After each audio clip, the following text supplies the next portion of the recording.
En toda ruta metabólica siempre hay al menos una enzima que es clave para la generación del flujo de carbonos a través de ella. Y esa es la que llamamos la enzima generadora de flujo. ¿Cómo se puede hacer experimentalmente hablando? ¿Cómo se puede identificar dentro de una ruta metabólica cuál es esa enzima que genera el flujo en ese determinado tejido? Tenemos tres pasos para identificar a la enzima generadora de flujo. El primero de ellos es que son usualmente enzimas de baja actividad. Es lo que llamamos enzimas lentas. O sea, el Vmax de esas enzimas es bajo. Segundo, está alejada del equilibrio, es decir, la reacción que cataliza esa enzima está alejada del equilibrio o es irreversible, como solemos decirlo en el curso general. Y tercero, que cumpla con el teorema del crossover. Y ahorita vamos a ver qué significa esto. Primer aspecto, enzimas de baja actividad. En esta tabla, que es tomada de un trabajo de Laurie y Pasenu, del mismo Laurie que del método de medir proteínas. Este trabajo se realizó con ratones de 10 días y se midió la actividad, bueno, se midieron varias cosas, entre ellas la velocidad máxima de las enzimas involucradas en la ruta glucolítica. En este caso, incluyendo la ruta glucolítica desde glucosa hasta lactato, porque fíjense que midieron la lactato deshidrogenasa. Entonces tenemos hexoquinasa, la isomerasa, la fosfofructoquinasa 1, la aldolasa, etcétera, etcétera. Todos estos serían los nombres de las enzimas que catalizan las 10 reacciones de glucólisis más la reacción de reducción de piruvato a lactato. Y al lado derecho de la tabla vemos la velocidad máxima expresada en milimol por kilogramo por minuto. ¿Ok? Entonces cada una, fíjense, primera observación, que cada una de esas enzimas, a pesar de que están en la misma ruta metabólica, tienen velocidades totalmente distintas. Esta, por ejemplo, es casi 2 milimol por kilogramo por minuto y aquí tenemos 750. O sea, del cielo a la tierra, la diferencia. ¿Ok? Esa es la primera observación que tenemos que sacar acá. Entonces, teniendo la primera premisa, baja actividad, pues tenemos que buscar las enzimas que tengan bajo Vmax. Y aquí he seleccionado estas que marqué con las flechas rojas, en donde todas ellas tienen una actividad menor que 100 milimol por kilogramo por minuto, como un número arbitrario. Yo escogí 100 para este ejemplo que está acá. Entonces, si considero que todas las que tienen una V máximo mayor de 100 milimol por kilogramo por minuto, entonces ya descarto todas las enzimas que no están marcadas aquí. Y me quedo con 1, 2, 3, 4, 5 y 6 enzimas de esta ruta que considero como investigador que son las lentas, entre comillas.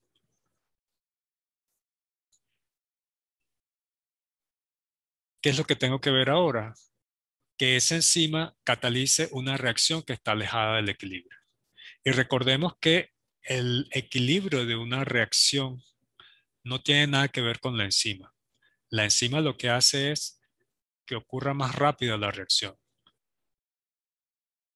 Pero el que esté cercana al equilibrio o que esté alejada del equilibrio depende es de la constante de equilibrio. Y esta tabla tomada de Leninger nos muestra la misma lista o casi todas las enzimas de la lista anterior. Aquí hay algunas coleadas de la gluconeogénesis. Nos muestra la constante de equilibrio en condiciones fisiológicas, que recuerden que es lo que significa la prima, el K' de equilibrio. Y aquí tenemos los valores para cada una de ellas. Y también nos muestra el parámetro Q, la relación de acción de masa, que es el cociente de los productos entre los reactantes de cada una de esas reacciones. Para sacar estos valores, yo lo que necesito es medir la concentración de todos los metabolitos de la ruta metabólica que estoy estudiando. Y con la concentración de cada uno de ellos, saco estos cálculos, el parámetro Q, y de allí la constante de equilibrio. Y al final vemos el parámetro que más nos interesa para decidir sobre si está cercana, si la reacción está cercana al equilibrio o está alejada del equilibrio, que es el delta G'. No lo confundamos con el delta G' estándar. Ya sabemos que el delta G' estándar, se mide con las concentraciones estándar, o sea, no solamente de atmósfera, temperatura, eh, y la concentración de cada uno de los metabolitos, tanto productos como reactantes, es 1 molar. Lo único que se diferencia de las condiciones estándar es que el pH es 7. No es 1 molar, sino 10 a la menos 7 molar. Y por eso se le coloca la prima, condiciones fisiológicas. Mientras que el delta G' se mantiene todo lo que les mencioné igual, salvo que la concentración de los metabolitos, productos y reactantes de cada una de estas reacciones son las concentraciones reales en la célula bajo las condiciones de estudio. Esa es la diferencia entre delta G' y delta G' estándar. El segundo, es constante para la reacción. El primero no lo es. Va a depender de la concentración de los metabolitos de la ruta y por lo tanto puede cambiar. Y fíjense que prácticamente ninguno es igual. No son valores parecidos. ¿Ok? Y también sabemos que ese parámetro de delta G' estándar se relaciona con la constante de equilibrio en condiciones fisiológicas a través de esta ecuación que recordarán de físico-química. Delta G' estándar es igual a menos RT, el neperiano de la constante de equilibrio, donde R es esta constante que está acá y T es la temperatura expresada en grados Kelvin. Y ahí podemos tener una relación entre la constante de equilibrio que viene de la concentración de los sustratos reales de la ruta y el delta G. Y aquí tenemos esta tabla. Y en términos prácticos, cuando el delta G' es menor o igual que 6 kJ por mol, decimos que la reacción está cercana al equilibrio.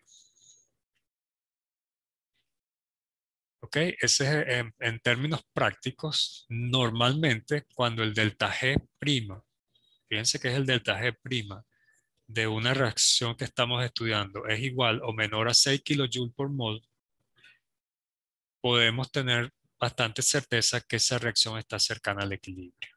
Allí el equilibrio entre A que se transforma en B es de 5 a 1. Es decir, por cada 5 moléculas de A hay una molécula de B. Mientras que si el delta G' estándar es mayor o igual que 12 kJ por mol, entonces de allí, desde ese valor límite, consideramos que la reacción está alejada del equilibrio, que es irreversible. Y bajo estas condiciones de delta G, el equilibrio entre esa reacción hipotética de A que se transforma en B es 128 a 1. Es decir, hay 128 moléculas de A por cada molécula de B. Entonces, si usamos este criterio práctico con estos dos valores límites que tenemos aquí y se lo aplicamos a esta parte de la tabla que les acabo de mostrar, entonces identificamos en círculos serían todas las enzimas que les marqué en la tabla anterior. Y ahora en rojo estoy marcando todas aquellas enzimas cuyo delta G sea mayor o igual que 12 kJ por mol. Esa corresponde a la hexoquinasa, a la fosfofructoquinasa 1 y por acá abajo está la piruvatoquinasa. De las enzimas que yo había seleccionado por baja actividad, ahora me quedo con estas tres. ¿Ok? Basado en que estas enzimas de baja actividad están catalizando reacciones alejadas del equilibrio. Y la tercera y última premisa es que se cumple este teorema. ¿Qué dice el teorema del crossover? El teorema de crossover dice lo siguiente: si se perturba el sistema, la concentración del sustrato de la enzima limitante debe cambiar en dirección contraria al flujo, al cambio del flujo. Entonces volvemos.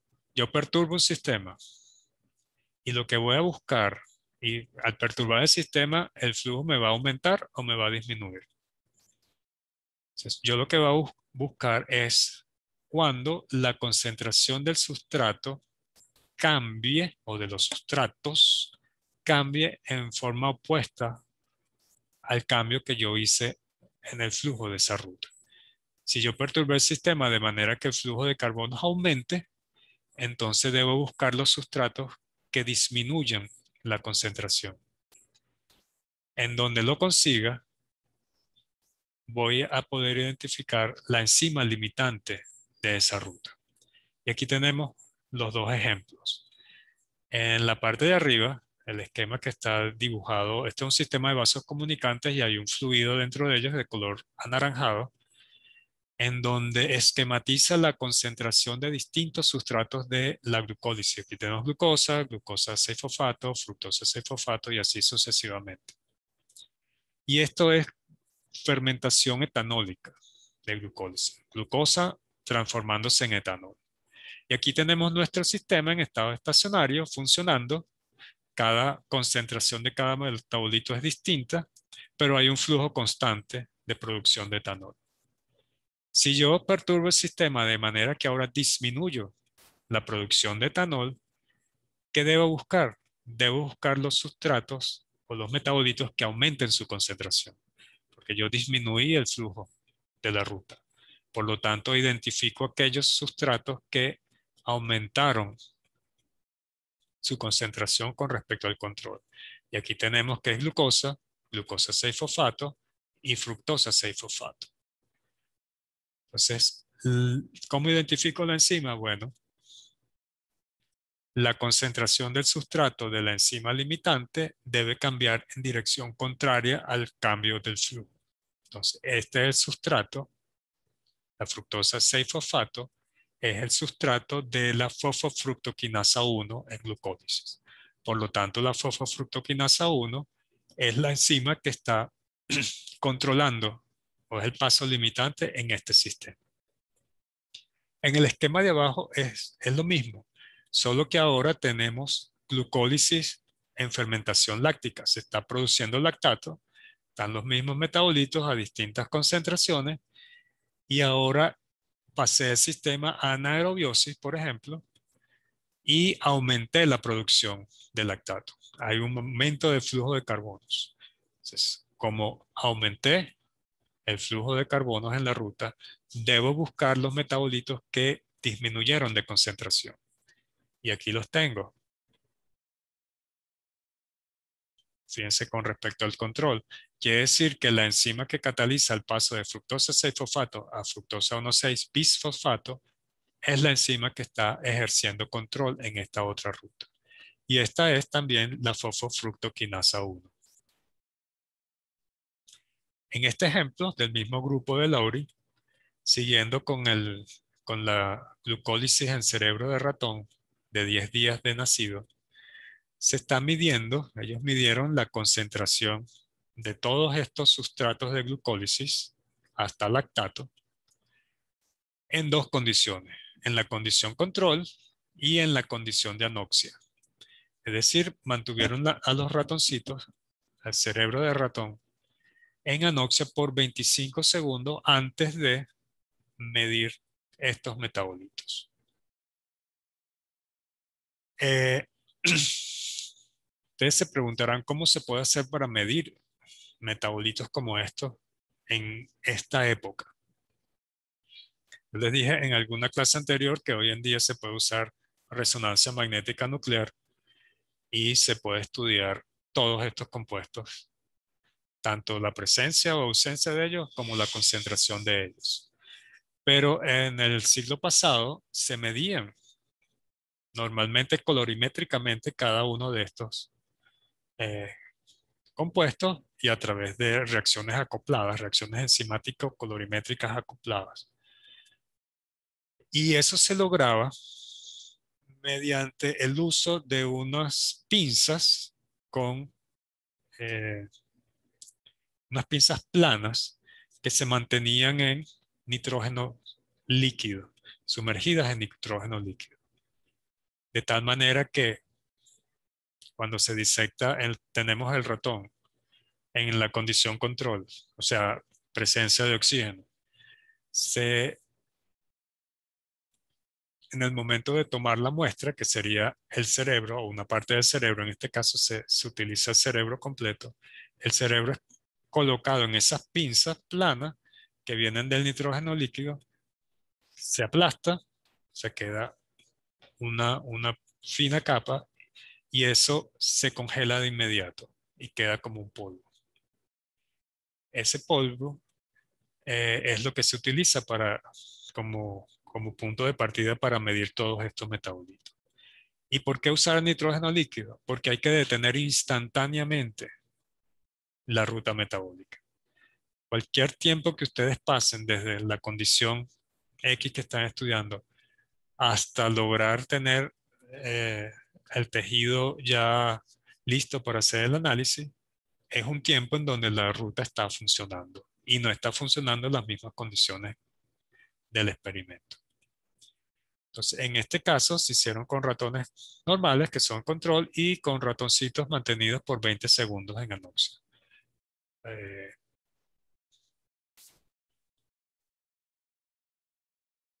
Y se graficó la actividad relativa. Fíjense que aquí hay porcentaje. Quiere decir que la actividad de cada una o la concentración, en este caso, de cada uno de estos metabolitos de los animales mantenidos en control,